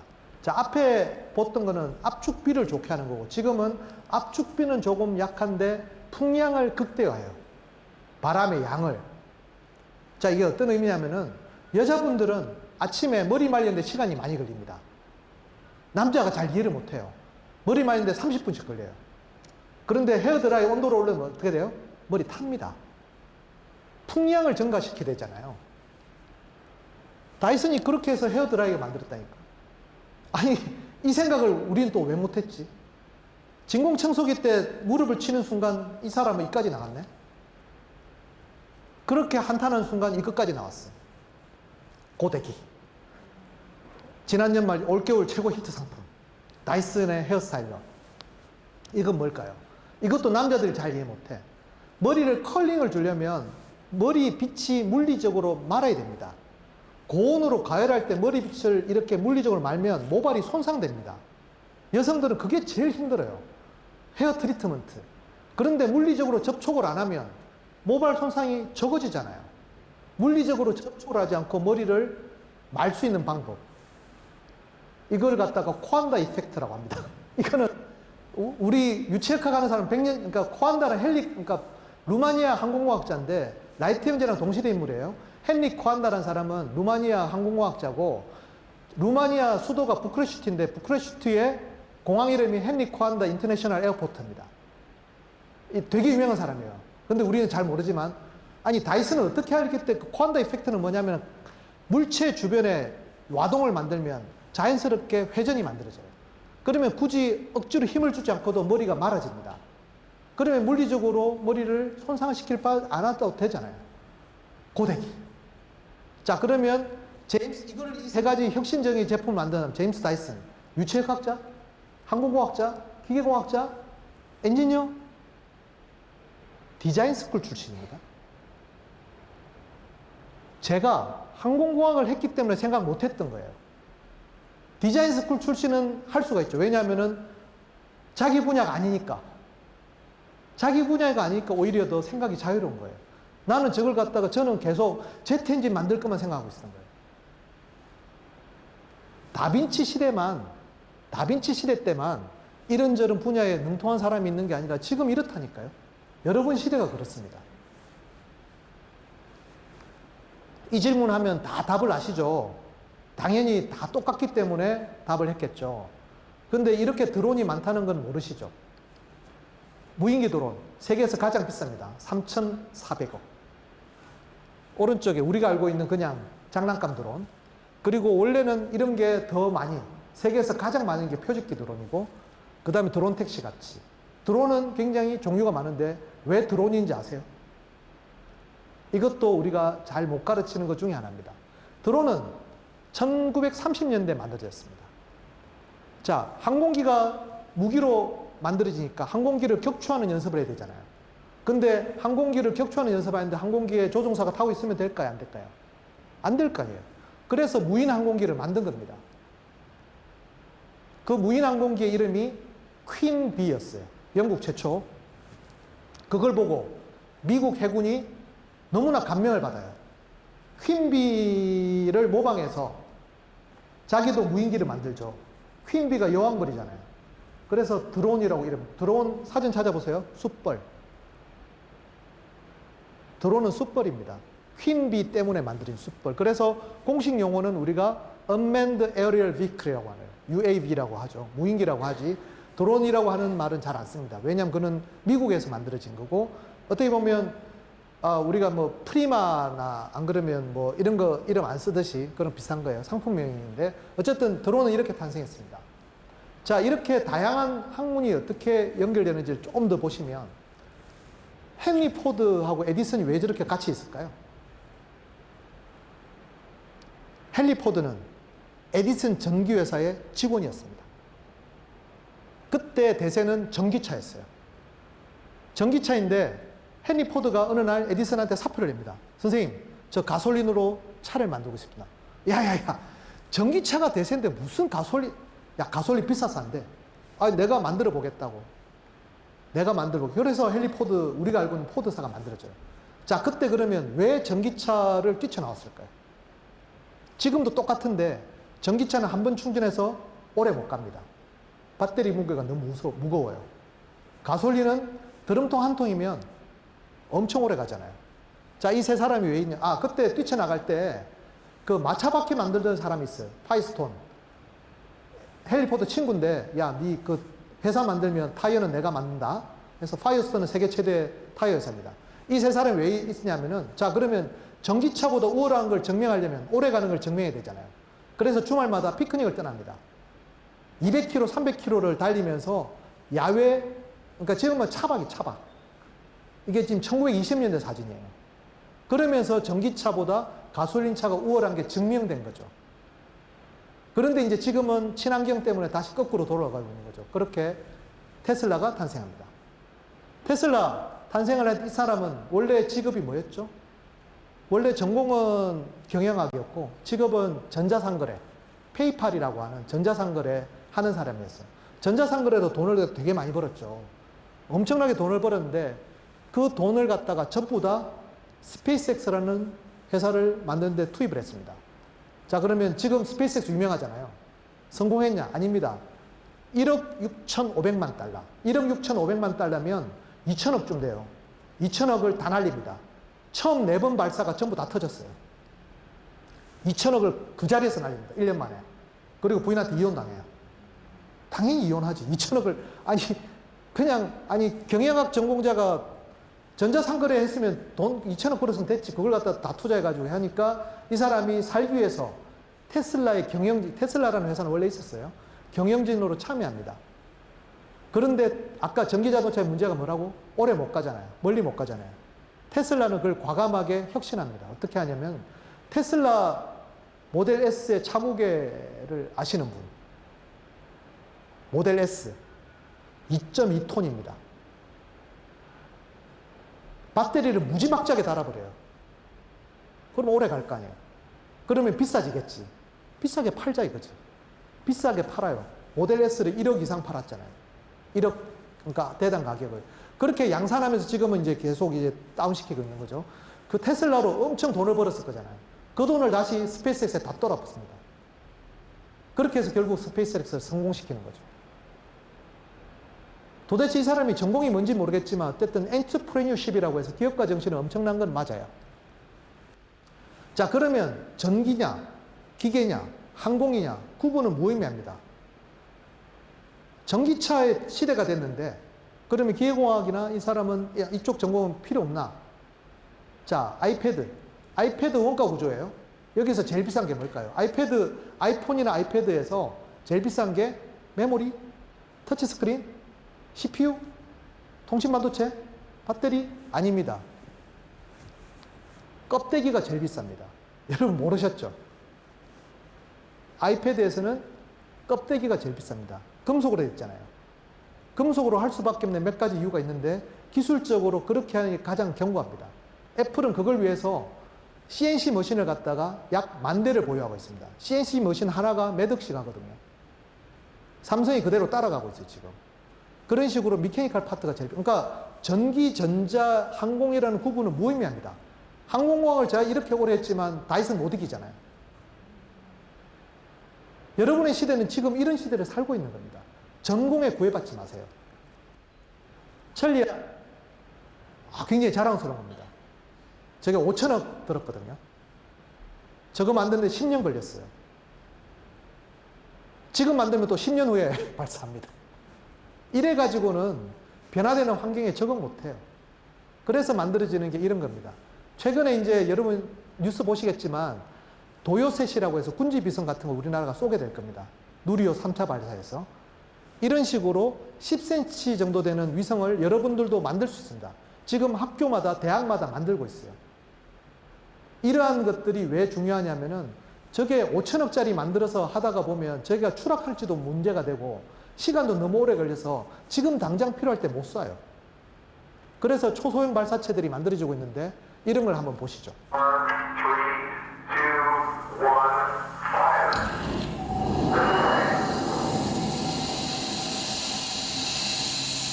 2, 1, 이게 미국 고등학생들이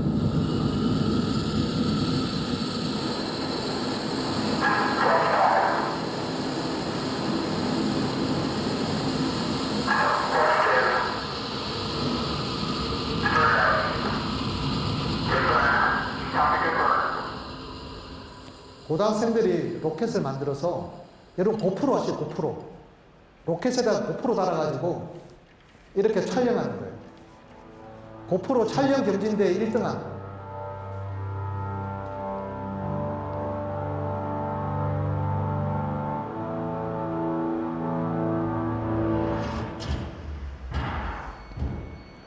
뭐 이 정도 하면 1등 할 수밖에 없겠죠. 근데 고등학생들이 했다.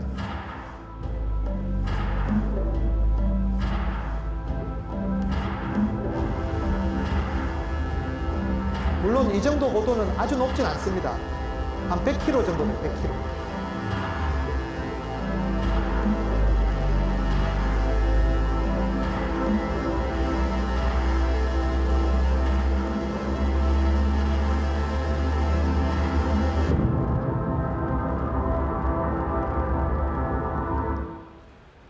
찾아보시면 우리나라도 20대 CEO가 이런 로켓 회사 만들고 있어요.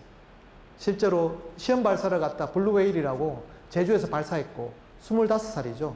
저희 회사랑 같이 하고 있습니다. 그래서 여러분들 몇 년만 지나면 이런 거 할지 몰라요. 우리나라도 그 정도가 이제 된 겁니다. 얼마나 우리가 다양한 분야로 넓어지냐면은 애플도 그렇지만 나이키라는 회사가 어떻게 만들어지냐면 나이키는 원래 오리곤주 주립대학의 육상부 코치가 했던 거예요. 어떻게 했냐면은 아식스라고 일본의 운동화 브랜드의 대리점을 했어요.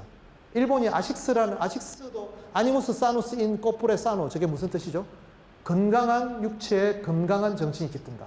아식스 멋있죠? 그 대리점을 했어요. 근데 육상부 코치를 하다 보니까 아식스 운동화가 안 돼. 잘. 왜 그런가 하면 운동화 밑창이 되게 평평했거든요. 근데 당연히 울퉁불퉁하면 빨리 달릴 거잖아요. 그죠? 그런데 그렇게 하면 뉴턴하고 똑같은 이야기입니다. 생산단가 너무 비싸져요.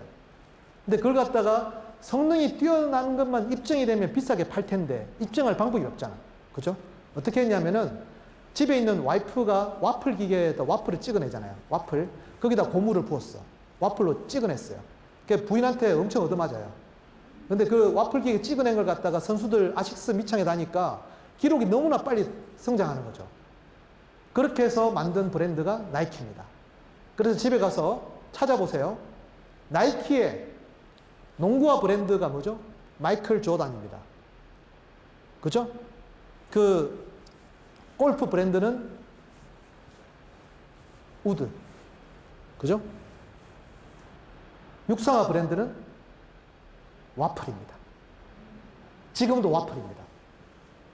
왜냐하면 그게 창업이니까. 자, 그러면 게토레이는 어떻게 만들어지냐? 게토레이는 플로리다 주립대.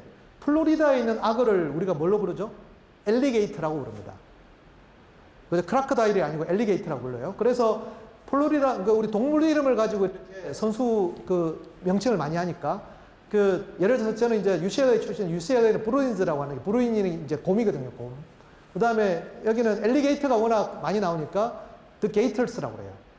우리 악어들, 플로리다 악어들이라는 뜻이에요. 근데 얘들이 뒷심이 약해. 맨날 수분, 그러니까 너무 더운 데 사니까 수분 때문에 수분 과다 방출로 자꾸, 막 게임에 쳐.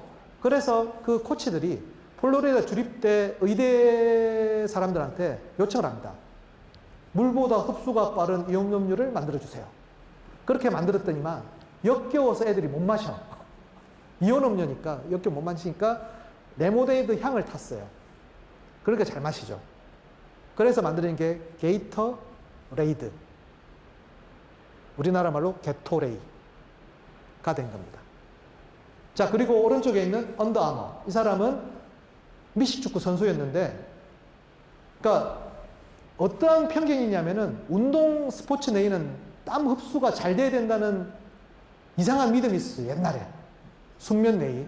그런데 오래 달리다 보면 몸에 달라붙습니다, 이게. 그죠? 특히나 미식축구 선수들은 땀에 쩔어 살거든요. 너무 힘들어. 근데 이 사람이 역발상을 합니다. 할머니 속옷을 보니까 그 레이온 같은 거 있잖아요. 레이온, 나일론. 이런 것도 있으면 되게 보들보들한데 땀에 흡수가 안 돼서 너무나 상쾌해. 그래서 할머니 속옷을 다 잘라가지고 속옷을 만들었어요. 그리고 자기는 어차피 운동으로 성공 못했으니까 자기 그 프로 미식축구에 진출한 애들한테 속옷 한 벌에 2,000불에 팔았어. 2,000불, 200만 원에. 근데 샀어. 왜 샀냐? 너무 좋거든. 이 갑옷을 막 입고 있으니까 그 미식축구 선수 보셨죠? 그 안에 딱 입으면 너무 쾌적하거든. 그렇게 만든 회사가 언더아머. 무슨 뜻이죠? 아머가 갑옷입니다. 갑옷 안에 있는 언더웨어. 그렇게 만드는 게 언더아머예요. 그러니까 어떤 전공을 가지고 뭔가 제품이 나온 게 아니고 필요에 따라서, 물론 뭐 다른 섬유회사가 더 좋은 생각을 할 수 있는데 완전히 다른 분야에 있기 때문에 역발상을 할 수 있게 된 거죠. 자, 마지막 이야기들을 하도록 하겠습니다. 다시 도레미파솔라시도 이야기를 할 겁니다.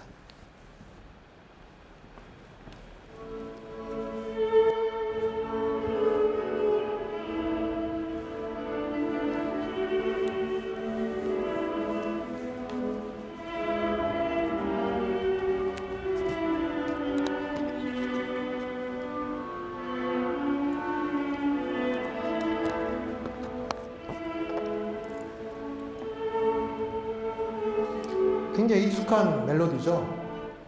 이 보로딘이라는 사람의 직업은 화학자입니다. 월요일부터 토요일까지 화학을 하고 일요일 하루만 작곡했기 때문에 일요일 작곡가라고 불립니다. 그런데 이 보로딘한테는 친구가 있어요. 혹시 멘델레예프라고 들어보셨나요?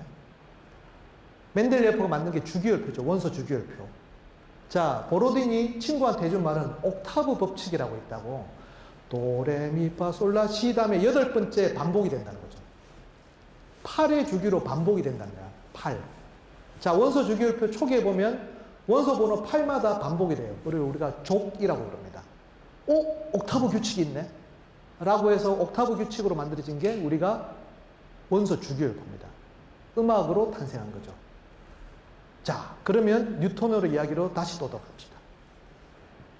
무지개 색깔이 몇 개죠? 7개. 그죠?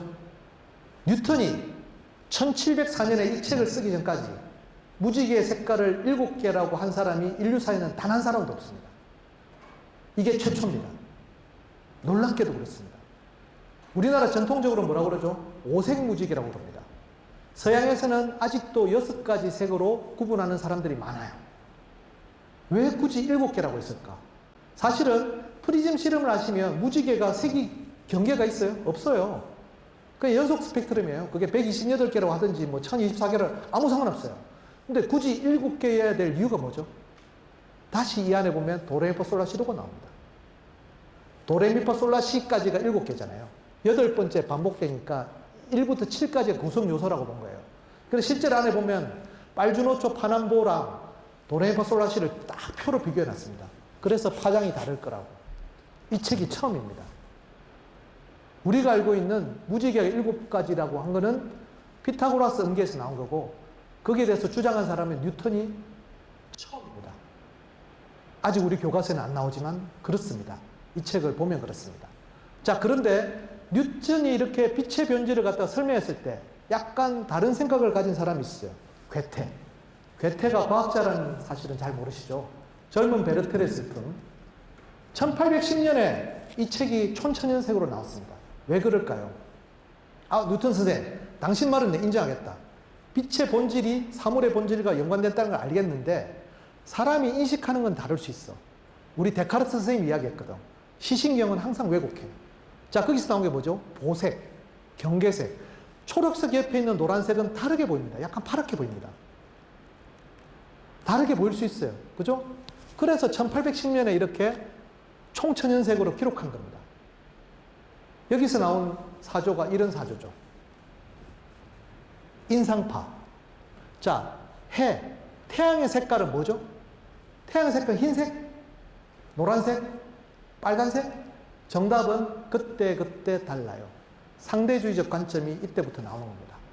자, 이 이야기를 제가 왜 했냐면은 새로운 산업에 대해서 이야기 드리는데, 자, 이런 질문하면 우리 학생들은 다 알아요. 당연히 같으니까 이런 질문이 나오겠죠. 그죠? 그죠? 같으니까 물어봤겠죠. 자, 이래도 같이 보여요? 같게 보입니까? 그런데 같습니다. 놀랍게도 같습니다. 인간은 그렇습니다. 데카르트가 이미 이야기했잖아요. 우리 시신경을 왜곡한다고. 우리 경험에 의해서 왜곡합니다. 근데 문제는 이 생각을 해야 돼요. 자, 우리 엑스레이 사진이 어떻게 돼 있죠? 이렇게 그레이스케일로 돼 있죠? 의사는 착시를 할까요, 안 할까요? MRI 사진은 설마 저게 암이 아닌데 암이라고 판독을 할까요? 암인데 암이 아닌 것처럼 판독을 할까요? 그럴 가능성이 있습니다. 그래서 인공지능을 사용하겠다는 거예요. 인공지능은 착각하지 않죠.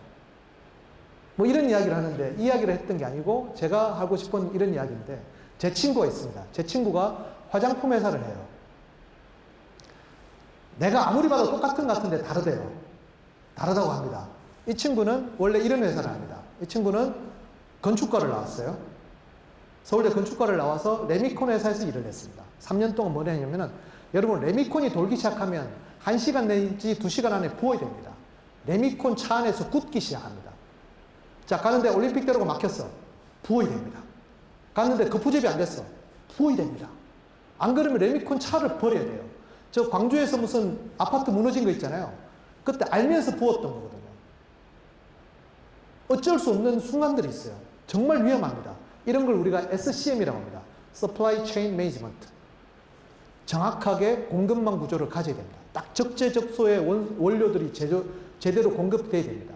근데 이 친구가 레미콘 회사에 3년 일하다가 무슨 생각이냐면은 결혼식이 SCM이라고 본 거예요. 왜냐? 결혼식 당일날 신부가 화장할 때 4시간이 걸려요. 그런데 웨딩드레스는 4시간이 아니라 4주가 걸립니다. 이런 걸 전문용어로 장납기라고 합니다. 그런데 중간에 스드맨을 잘 모르시나? 이에 들어가면 복잡해집니다. 스튜디오 촬영이 들어가면, 야외 촬영이 들어가니까 웨딩드레스 완료 시점이 한참 앞서야 되잖아요. 그리고 야외 촬영한 필름이 현상이 돼서 결혼식장 안에 대형 브로마이드로 걸리려면 필름 현상 시간하고 다 똑같이 측정이 돼야 되고, 혼수와 예단이 들어가면, 신혼여행이 들어가면 굉장히 복잡해집니다. 옛날에는 이걸 갖다가 헬퍼라는 아주머니가 돌아다니면서 계속 도와줬어요. 이러면 대량 생산이 안 됩니다. 이 친구는 청담동에 있는 모든 헤어 메이크샵을 다 해가지고 이동거리하고, 그 다음에 이동시간하고 실제로 걸리는 사이클 타임 다 쟀어요. 그걸 갖다 전산을 시킨 다음에 토목 건축에 쓰고 있는, 토목 건축은 우리가 2000년 동안 있는 SCM이 잘 돼 있거든요. 그 시스템을 전부 다 적용을 했습니다. 그래서 이 회사는 한 달에 1000쌍을 결혼시킵니다. 남이 따라갈 수가 없어요, 이거는. 그런데 문제가 생겼어요. 여러분 세대는 우리 세대보다 사람 숫자가 줄기 시작합니다. 결혼하는 사람들이 줄기 시작하고, 특히나 우리 원빈 아저씨 때문에 스몰 웨딩이 유행이 됐어요. 연애 부서가 매출이 줄어. 그러다 결정적으로 코로나가 터졌네? 결혼식이 없어. 할 일이 없어지잖아요. 그래서 연예부 애들한테 무엇을 할 것인지 찾아보라고 했는데 컨텐츠란 무엇인가 고민에 빠졌던 거예요. 자, 여러분 맛집에 가는 이유가 뭐죠? 인스타에 올리려고, 그죠? 여행을 가는 이유가 인스타에 올리려고. 라이프 스타일은 이걸 말한 겁니다. 그런데 여러분 또래의 여자 동료들, 친구들끼리 하는 게 서로 틴트를 권유해 주는 게 있잖아요. 그죠? 인스타에 서로 올리려고.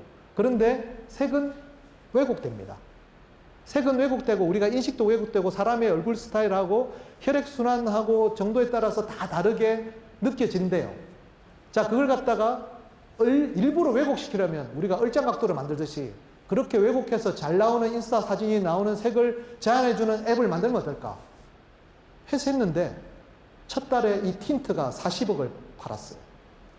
한 번도 이런 틴트가 있다는 이야기 들어보신 지 없겠지만 인스타에서는 유명합니다. 그래서 2021년에는 틴트 하나만 700억을 팝니다. 그리고 작년에 상장이 됩니다. 정리하자면 건축가 나온 엔지니어가 레미콘에서 다니다가 웨딩 회사로 창업을 했는데 화장품 회사로 상장을 했다, 뭐 이런 이야기죠. 경계를 넘는 것은 다빈치 때만 있는 게 아니라는 거죠. 다이슨처럼. 아무리 봐도 똑같은데 다 다르답니다.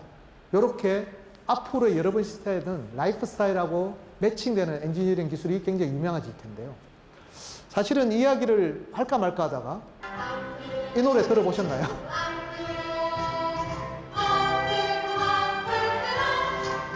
애매하죠? 이게 1969년에 아폴로가 달에 착륙했을 때 그때 나왔던 거예요. 이게 뭐냐면은 제가 자랄 때는 사실 제가 일론 머스크랑 동갑인데 우리 부모님은 저를 주산학원에 보냈거든요. 그러니까 저는 저 아폴로 착륙한 그 세대인데 그때 우리나라가 할 수 있는 거는 그거밖에 없었어요. 주산학원에 가거나 뭐 공부 잘하면 뭐 그 정도인데 지금 여러분 세대는 다르다는 이야기를 드리고 싶은 거예요. 우리는 지금 누리호를 발사했고 다누리호가 달에서 사진을 보냈잖아요. 아폴로가 찍은 사진하고 똑같은 걸 아까 보냈잖아요. 이제 2030년 되면 우리가 달에 착륙합니다. 바뀌었어요. 그리고 우리가 남들을 부러워할 게 아니라 지금 세계 10대 경제대국이 돼서 전혀 다른 패러다임을 만들고 있어요. 수많은 것들을 우리가 생산하고도 있고 남들이 우리를 모방하고 싶은 정도의 과학기술도 가지고 됐습니다. 근데 더 가려면 조금 더 창조적이어야 됩니다. 근데 저는 항상 제 직업을 엔지니어라고 소개합니다. 이것도 아까 말했던 피지오크라시라든지 다른 용어처럼 오해가 많은데 엔지니어 하면 어떤 생각이 드세요? 엔진을 만드는 사람, 그죠? 엔진이 뭘까요? 엔진은 시커먼 연기를 내뿜고 뭐 불을 뿜고 이런 걸까요? 아닙니다. 여기서도 서양인들하고 우리하고 인식의 차이가 생깁니다. 엔진은 라틴어 인제니움에서 나왔습니다. 인제니움은 인제뉴이티, 독창적인 물건을 말합니다. 그래서 검색 엔진이 왜 검색 엔진일까요? 거기가 시커먼 연기를 뿜어요? 불을 내뿜나요? 새롭고 독창적인 물건은 전부 다 엔진입니다. 그래서 프로메테우스라는 영화를 보면 외계 생명체, 그러니까 인간을 만든 외계 생명체를 거기서 엔지니어라고 불러요. 그냥 외국 애들한테는 엔지니어는 크리에이터입니다. 독창적인 걸 만드는 사람입니다. 그래서 화성 탐유성은 이름이 인제니어티잖아요. 엔지니어는 늘 새로운 걸 찾습니다. 근데 새로운 걸 찾으려면 내 분야만 봐서는 저처럼 계속 항공 분야만 찾다 보면 다이슨보다 못해요. 오히려 옆 눈치를 보고 다른 쪽에서 뭘 한지 신경을 곤두서 있는 사람이 토목을 하던 친구가 웨딩 프로세스를 분석해서 결국 화장품을 만들듯이 여러분 세대는 그렇게 될 겁니다. 테슬라 만드는 친구가, 그러니까 그 친구는 전자상거래 하던 친구가 우주선을 만들듯이 앞으로 여러분들이 어떤 선택을 하든지 간에 끊임없이 귀를 열고 새로운 것들에 대해서 굉장히 갈망을 할 때만이 새로운 걸 찾을 수가 있습니다. 앞으로 어떤 선택을 하고 어떤 진로를 선택할지는 제가 알 수는 없겠지만 어떤 진로를 선택할지라도 내가 여기서 머무른다는 생각을 안 하셨으면 좋겠습니다. 충분히 다른 쪽에서 펼칠 수 있는 기회가 여러분한테 주어질 겁니다. 그게 아마도 마이클 페러데이가 여러분들이 양초처럼 빛나면 좋겠다고 했던 그 말하고도 일맥상통할 것입니다. 자, 그럼 긴 강의 들으셔서 감사합니다.